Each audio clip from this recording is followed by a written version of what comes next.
வணக்கம் மக்களே. இந்த இடத்துல எப்பயும் பார்த்தீங்கன்னா, நம்ம பில்லுத்தட்டு, சோளம் போட்டே ரொம்ப மண்ணை அப்படியே விட்டுட்டோம்.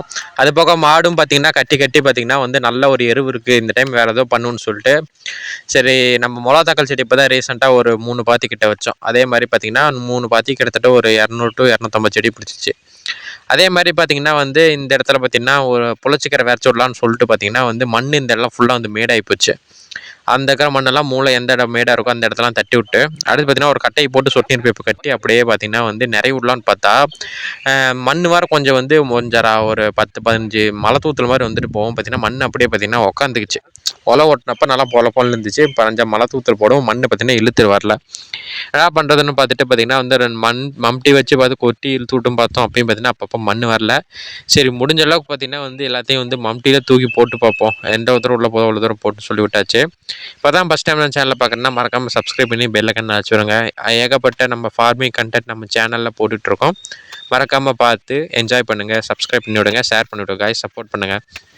முடிஞ்ச அளவுக்கு மண்ணெல்லாம் பார்த்தீங்கன்னா உள்ளெல்லாம் பார்த்தீங்கன்னா தூக்கி போட்டலாம்னு சொல்லிட்டு லைட்டாக மட்டும் தட்டி விடும். ஏன்னா இந்த இரும்பு பரமாக இருந்தால் தாராளமாக மண் இழுத்துட்டு போகலாம். இது சும்மா கட்டனால சும்மா லைட்டான வெயிட்டுக்கு கொஞ்சம் மேடு பள்ளமாக இருந்தால் தான் சரி பண்ண சொல்லிட்டு முடிஞ்ச அளவுக்கு மம்டியில் எல்லாத்தையும் தூக்கி போட்டு அடுத்து பார்த்தீங்கன்னா இது பண்ணிட்டோம். அடுத்து என்ன மண்ணெல்லாம் உள்ள இழுத்து போட்டதுக்கப்புறம் பவர் டில் ஸ்டார்ட் பண்ணிட்டு ஸ்டாண்டெல்லாம் மடக்கி விட்டு கீழே நிறுத்திருந்தோம் உழவு ஓட்டி விட்டு.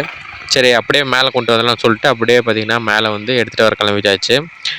இது எம்டிஎம்மோட கம்பெனி பார்த்திங்கன்னா நம்மளுக்கு பர்ஃபார்மன்ஸ் இந்த மாதிரி சின்ன சின்ன இடத்துக்குலாம் கூப்பிட்டா டிராக்டரியோ மாடோ டைமு பார்த்திங்கன்னா அவங்க டைம் டியூரேஷன் ரொம்ப கம்மியாக இருக்குன்னு சொல்லிட்டு வரமாட்டாங்க.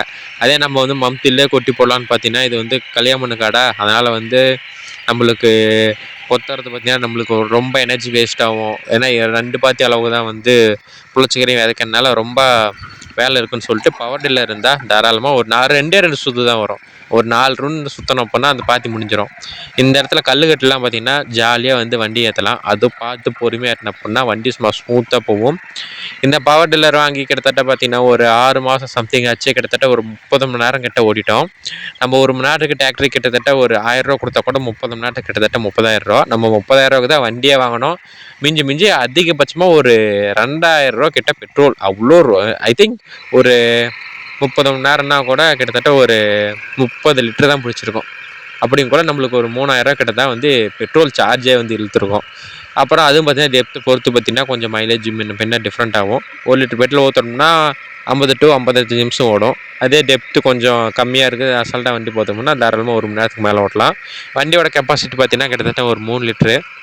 பாருங்கள், ஒரு 2 சுற்றணும் அப்படின்னா காடோட வேலை பார்த்தீங்கன்னா முடிஞ்சு. கிட்டத்தட்ட ஒரு நம்ம புளிச்சக்கீரையில் விதைக்கிற மாதிரி இருந்தால் ஒரு 1/4 கிலோ வாங்கினா சரியாக போயிடும். 1/4 கிலோவில் கிட்டத்தட்ட அட்லீஸ்ட் ஒரு 500 விதையாச்சும் வரும்னு நினைக்கிறேன். கரெக்டாக அப்ராக்சிமேட்டாக தெரில. ஆனால் கிட்டத்தட்ட ஒரு 500 விதை கிட்ட வரும். நம்ம அப்படியே பண்ண போகிறோம் அப்படின்னா கொட்டிலே கோடு மாதிரி போட்டு விட்டு அப்படியே விரைச்சி விட்டு தண்ணி கட்டணும் அப்படின்னா குப்புன்னு ஒரு 30 நாளில் கப்பன்னு நம்மளுக்கு புளிச்சக்கீரை ரெடி ஆயிரும். அதுக்கடுத்து நம்ம அறுத்து சேல் பண்ணாலும் சரி, இல்லை அறுத்து நம்ம வீட்டுக்கு யூஸ் பண்ணாலும் சரி, மோஸ்ட்லி வீட்டுக்கோசரம் யூஸ் பண்ணணும்னு சொல்லிட்டு தான் விதைக்கிறோம். அது அப்போது சூழ்நிலை சேல் பண்ணுற மாதிரி இருந்தாலும் இருக்கலாம், நம்ம சொல்ல முடியாது.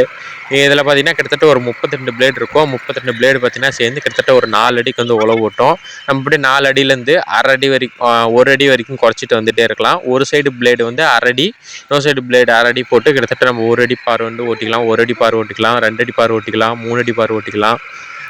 இந்த லெவலில் நம்மளால் ஓட்டிக்க முடியும். உழவு ஓட்டுக்குள்ளே பார்த்திங்கன்னா 4 அடியில் ஓட்டலாம். அதே பார் ஓட்டுக்குள்ளே 3 அடி, 2 அடி, 1 அடிக்கு தாராளமாக ஓட்டலாம்.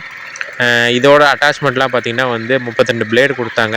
அடுத்து பார்த்திங்கன்னா யூசர் மேனுவல் கொடுத்தாங்க. அடுத்து பார்த்திங்கன்னா வாரண்டி கார்டு.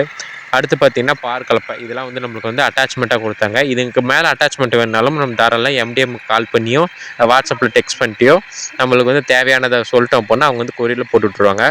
கொரியர் பார்த்திங்கன்னா ஒரு 2லேருந்து 3 நாள் உங்களுக்கு வீட்டுக்கு கைக்கு சேரிடும். ஒரு வழியாக ஒரு சால் ஓட்டி முடிச்சுட்டு பார்த்திங்கன்னா 2வது சால் ஓட்ட ஆரம்பிச்சிட்டோம். 2வது சால் முன்ன சால் குறுக்கு ஓட்டணும். இப்போ சால் நெட் ஓட்டுறோம். நெட் உழவு பாருங்கள் எந்த அளவுக்கு அடிப்பொலியாக அழிச்சிட்டு வருதுன்னு. இதுக்கோசரம் பார்த்திங்கன்னா நம்ம மம்தி எடுத்தோ டிராக்டரை கூப்பிட்டாலோ அது ரொம்ப வேலை தான் அதிகரித்து போகிற டைமு இதாகாது. அதுக்கு சின்னதாக ஒரு பவர் டில்லர் வாங்கி வச்சிட்டோம்னா உங்களுக்கு தேவையான இடத்துல தாராளமாக ஓட்டிக்கலாம். சிறு குறு விவசாயிக்கு இது முக்கியமாக செம்மையான அடிப்பொலியான ஒரு யூஸ்ஃபுல்லாக இருக்கும். ஏன்னா வந்து நம்ம ஒரு 10 சென்ட் ஓட்டுறோம் அப்படின்னா அதுக்கோசரம் டிராக்டரிக்காரங்க வரமாட்டாங்க, நம்மளுக்கோசம் வரமாட்டாங்க, பக்கத்தில் ஓட்டியிருந்தால் நம்ம கூப்பிட்டு ஓட்டிக்கலாம். அந்த மாதிரி தான்